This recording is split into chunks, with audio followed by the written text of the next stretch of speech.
السلام علیکم گائز، میں ہوں بشرا ہارون اور آپ دیکھ رہے ہیں بشی ٹی وی۔ اگر کوئی شخص کسی کے ساتھ اچھا کرتا ہے تو اس کے ساتھ بھی بدلے میں اچھا ہی ہوتا ہے۔ چلیے میں آپ کے ساتھ ایک سٹوری شیئر کروں گی۔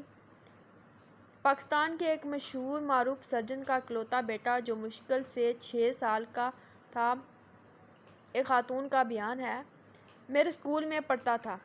ایک صبح اچانک سر درد کی وجہ سے زور زور سے رونے لگا۔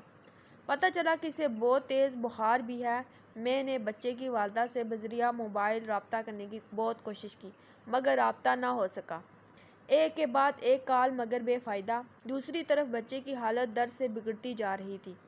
مجبوراً اپنی ذمہ داری پر ڈاکٹر کو بلوایا گیا۔ ڈاکٹر نے چیک کیا اور انجیکشن لگا دیا۔ تھوڑی دیر بعد اسے سکون ملا تو وہ سو گیا۔ میں بار بار اس کی والدہ کے نمبر پر رابطے کی کوشش کرتی رہی مگر کوئی جواب نہ آیا۔ ان کے اسپتال فون کیا تو پتہ چلا کہ وہ آپریشن میں مصروف ہیں۔ میں نے ان کے نمبر پر ایک میسیج بھیج دیا تاکہ وہ آپریشن سے فارغ ہو کر اسے لے جائیں۔ وہ بچہ میری گود میں سویا رہا۔ جب اس کی والدہ آئیں تو ان کا چہرہ تھکاوٹ سے زرد اور آنکھیں سرخ سوجی ہوئی تھیں۔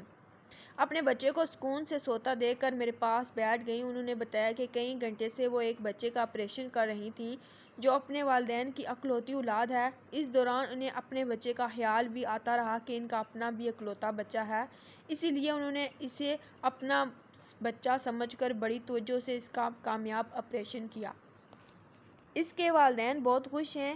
جب مجھے آپ کا میسیج ملا تو میری آنکھیں بھر آئی تھیں کہ میں کسی کے بچے کو اپنا بچہ سمجھ کر اسے بچانے کے لیے اتنی کوششیں کرتی رہی مگر میرا بیٹا پتہ نہیں اکیلا کتنی تکلیف میں ہوگا، پتہ نہیں کسی نے اس کو سنبھالا بھی ہوگا یا نہیں، مگر جب میں نے اس کی آپ کی گود میں اتنے سکون سے سوتا دیکھا تو ساری پریشانی دور ہوگی اور اس بات پر میرا یقین مضبوط ہو گیا کہ دنیا مکافات عمل ہے۔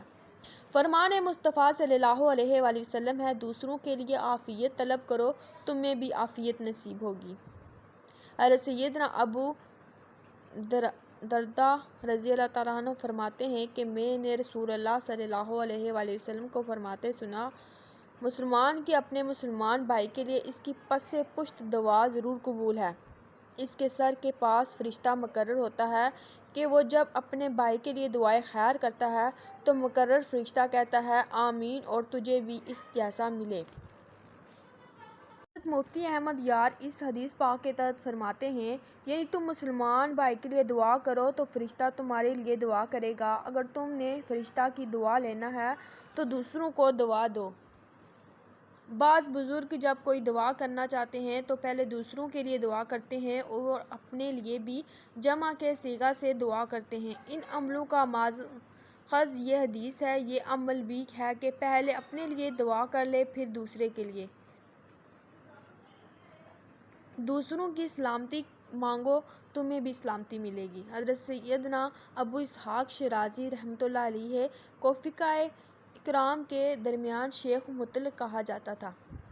اس کی وجہ یہ منقول ہے کہ آپ رحمۃ اللہ خواب میں سرکار عالم صلی اللہ علیہ وآلہ وسلم کی زیارت سے مشرف ہوئے تو غرض کی مجھے ایسے کلمات سکھائیے جن کی بدولت میں نجات پا سکوں۔ سرکار عالم صلی اللہ علیہ وآلہ وسلم نے ارشاد فرمایا، اے شیخ دوسروں کے لیے سلامتی طلب کرو تمہیں بھی سلامتی نصیب ہوگی۔ تو دیکھا گائز، اگر کوئی کسی کے لیے اچھا سوچتا ہے تو اس کے لیے بھی اچھا ہوتا ہے۔ ہمیں چاہیے کہ ہم دوسروں کے بارے میں اچھا سوچیں اور دوسروں کے ساتھ اچھا کریں تاکہ ہمارے ساتھ بھی اچھا ہو۔ تو گائز کیسی لگی آج کی میری ویڈیو؟ آئی ہوپ آپ کو پسند آئی ہوگی۔ اگر آپ کو میری ویڈیو اچھی لگی تو ہمارے چینل کو ضرور سبسکرائب کرے گا اور بیل آئیکن کو ضرور دبائیں تاکہ ہماری ہر آنے والی نئی ویڈیو آپ تک سب سے پہلے پہنچے۔ Thank you guys.